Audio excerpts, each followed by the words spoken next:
आज हम जिस किताब पर बात करेंगे उसका नाम है I will teach you to be rich, जिसे रमित सेठी ने लिखा है। लेखक ने स्टैनफोर्ड यूनिवर्सिटी से मनोविज्ञान और टेक्नोलॉजी की पढ़ाई की। उस वक्त के दौरान उन्होंने पैसे के साथ कुछ गलतियां की और एक गलत इन्वेस्टमेंट ने उन्हें ये समझने पर मजबूर किया कि आखिर पैसा कैसे काम करता है और कैसे इसे खुद के लिए काम करें। सेठी को बार बार एक जैसी सलाह मिली और उन्हें ये मिला कि ये सलाह इसलिए कोई नहीं मानता क्योंकि ये काम नहीं करती है। इसीलिए उन्होंने ये किताब लिखी। लेखक चाहते हैं कि अपनी खोज और ज्ञान को जितने लोगों के साथ संभव हो सके शेयर करें, ये मानते हुए कि हर किसी के पास अपने पैसे की आदत को सुधारने का एक मौका है। उनकी किताब तुरंत बेस्ट सेलर बन गई, जिसमें 20,000 से ज्यादा सक्सेस स्टोरीज का दावा है। I will teach you to be rich किताब आपकी मदद करती है ये पहचानने में कि आपका पैसा कहाँ जा रहा है और कैसे इसे अपने लिए काम करवाया जाए।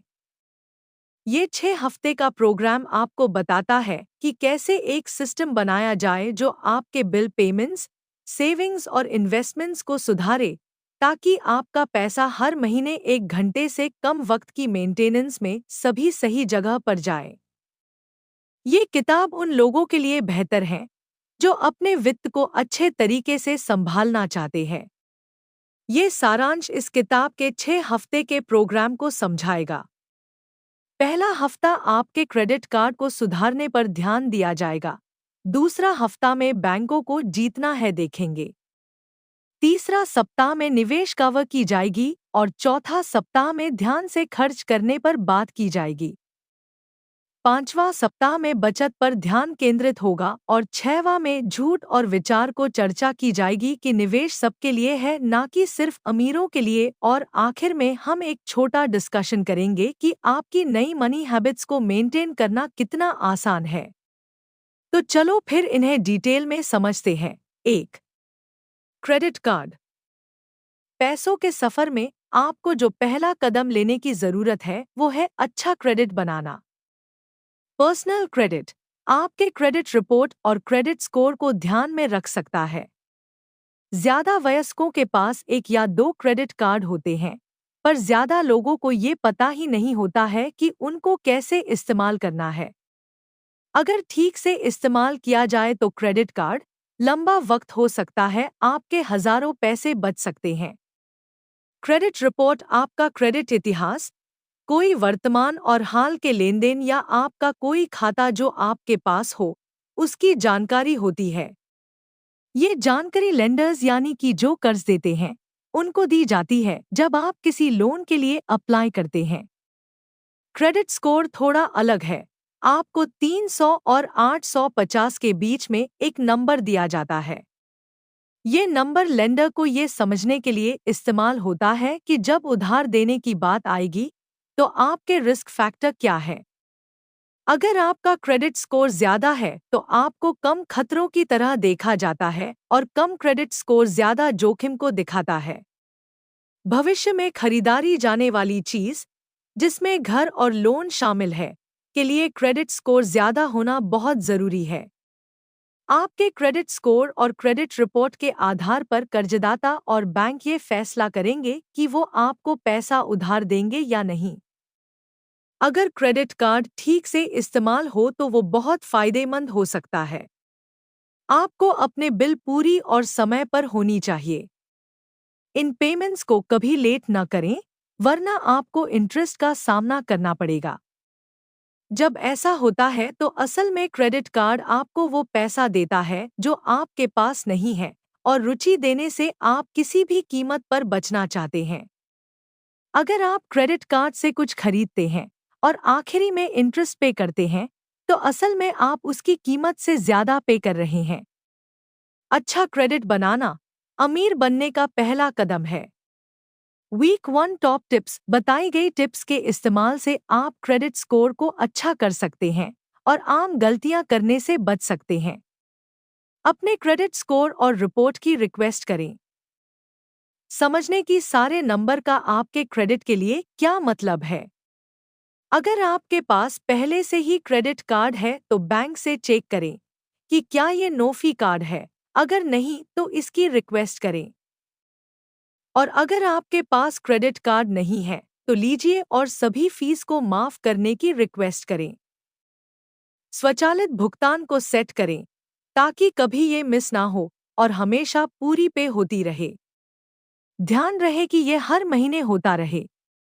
अगर आपके ऊपर कोई उधार है तो हमें भुगतान करने का एक प्लान बनाया जाएगा। अपने ऋणदाता से बात करें ताकि वो जल्दी से जल्दी चुकाया जा सके। लक्ष्य है उधार को जितना जल्दी संभव हो भुगतान करना ताकि आप इनाम का फायदा उठा सके। 2. बैंक। सही बैंक और अकाउंट चुनना भी जरूरी है जब आप अपने फाइनेंस सेट कर रहे हों। आपके बैंक एक महत्वपूर्ण रोल प्ले करते हैं और आप उनसे अच्छा रिश्ता बनाना चाहते हैं ताकि आप बेकार की फीस देने में पैसा खराब ना करें। चेक खाते। ज्यादातर लोगों के पास एक चेक खाता होता है। ये एक मानक खाता होता है जिसमें पैसा नियमित रूप से आता रहता है। आपको इसे एक ईमेल बॉक्स की तरह इस्तेमाल करना चाहिए। अगर आपका सारा पैसे इस मेन अकाउंट में आता है तो आप इसे साइड अकाउंट में भेजने के लिए फिल्टर कर सकते हैं, चाहे वो सेविंग हो या इन्वेस्टमेंट। चेक अकाउंट के लिए ऐसा अकाउंट चुनें जिस पर इंटरेस्ट मिलता हो और फ्री हो, जिसमें मंथली, ईयरली और ट्रांजैक्शनल फीस ना हो। बचत खाते। आपको बचत खाता अल्पावधि से मध्यावधि बचत के लिए खोलना चाहिए। इस जगह पर अपने हर जगह के पैसे को 1 महीने से 5 साल तक के लिए रखने की सोचें। इस खाते को आप छुट्टियां और हाउस डिपॉजिट की तरह इस्तेमाल करें। अगर आपके पास पहले से ना हो तो एक चेक अकाउंट खोलें। डबल चेक करें कि उसमें कोई फीस ना हो। अगर आपके करंट अकाउंट में मंथली या ईयरली फीस लगती है तो बैंक से बात करें और इसे वेव ऑफ करने की रिक्वेस्ट करें। और कम से कम राशि और ट्रांजैक्शनल फीस को भी ध्यान रख सकते हैं। ज्यादा ब्याज वाले सेविंग अकाउंट को खोलें। अपने खर्च करने वाले पैसे को बचाने वाले पैसे से अलग कर लें। ध्यान रहे कि आपके चेक अकाउंट में 1.5 महीने के खर्चे के जितना पैसा हो, उसके अलावा बचा हुआ पैसा सेविंग अकाउंट ट्रांसफर कर दे। 3. निवेश। निवेश एक ऐसी चीज है जिससे बहुत लोग बचना चाहते हैं।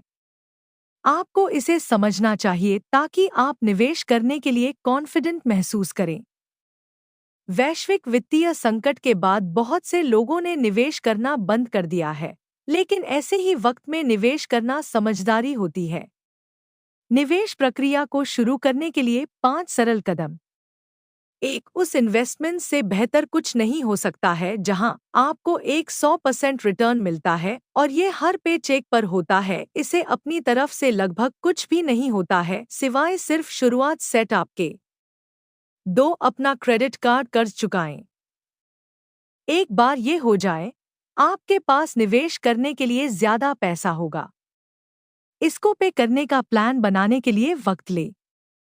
3. आपको एक अलग इंडिविजुअल रिटायरमेंट अकाउंट या इन्वेस्टमेंट्स फंड भी खोलना चाहिए। लक्ष्य है आपका टैक्स के बाद की आय जितना हो सके योगदान देना।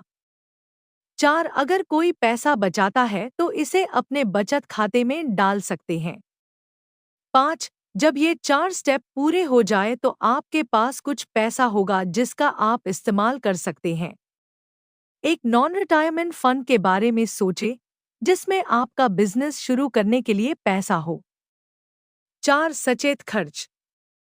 ये एक ऐसी सलाह है जो आप अक्सर सुनते होंगे, जो है बजट बनाना। हालांकि ये करने से कहना आसान है। किसी के पास हर एक पैसे का हिसाब रखने का वक्त नहीं है। इसे आपको ध्यान से खर्च करना चाहिए। ध्यान से खर्च करना आसान है। जब पैसा आए तो आपकी प्राथमिकता होनी चाहिए अपनी सेविंग और इन्वेस्टमेंट्स अकाउंट पर ध्यान देने की। जब ये हो जाए तो आप बचे हुए पैसे के बारे में बिना अपराध बोध के खर्च करने के बारे में सोच सकते हैं।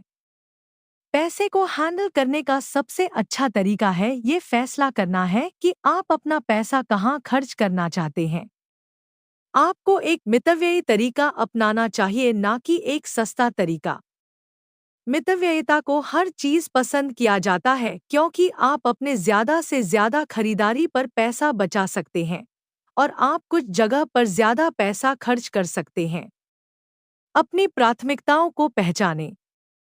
अगर आप हर हफ्ते फिल्म जाना चाहते हैं, तो कोशिश करें कि हर बार कोक और पॉपकॉर्न ना खरीदें।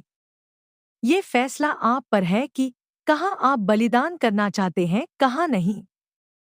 जब आपको अगला पेचेक मिले तो अपने खर्चों को कम करें और पता लगाएं कहाँ सबसे ज्यादा खर्च होता है। अपनी इनकम को fixed cost, long term investment, saving goals और गिल्ट फ्री खर्च के बारे में बात कर सकते हैं। फिक्स्ड कॉस्ट पर नजर डालें कि क्या आपको इंश्योरेंस पर बेस्ट डील मिल रही है। इस कॉस्ट के पास शॉपिंग करने की सोचें और देखें कहाँ आप कम कर सकते हैं। विचार करें कि आपका सचेत खर्च का प्लान कैसा होगा, कहाँ आप बचाएंगे और खर्च करेंगे। अपने प्लान से जुड़े रहें और हर हफ्ते इसे अपडेट करें। जब आपको रसीद मिले तो अपने प्लान में शामिल करें ताकि ये समझ सके कि क्या हो रहा है। आपके सिस्टम का सीधा और जल्दी होना बहुत जरूरी है। आपको इसे लंबा वक्त तक के लिए रखना है। 5. बचाओ। अगली स्टेज है अपने सिस्टम को सेविंग, इन्वेस्टमेंट और खर्च करने के लिए ऑटोमेट करना। एम है आपकी इनकम को अपने आप सही अकाउंट फिल्टर करने का, बिना आपके दखल दिए। इसके लिए शुरू हो सकता है एक बार वक्त खर्च करने से आप आगे के लिए बहुत सा वक्त बचा सकते हैं। इसका मतलब है कि आपके बिल अपने आप चुका दिए जाएंगे और आपको उसकी चिंता करने की जरूरत नहीं है। हर हफ्ते, पखवाड़े या महीने में आपको आपकी इनकम मिलेगी। आपके वर्कप्लेस को आपकी सेविंग का हिस्सा ऑटोमैटिकली काट लेना चाहिए। शेष सीधा आपके चेक खाते में जा सकता है। इससे अपने को सेविंग और इन्वेस्टमेंट्स के लिए ऑटोमेट करें। अपने क्रेडिट कार्ड बिल को अपने डेबिट कार्ड से अपने आप भुगतान करें। इसमें आपकी सारी फिक्स कॉस्ट जैसे कि यूटिलिटीज, इंटरनेट वगैरह कवर होते हैं।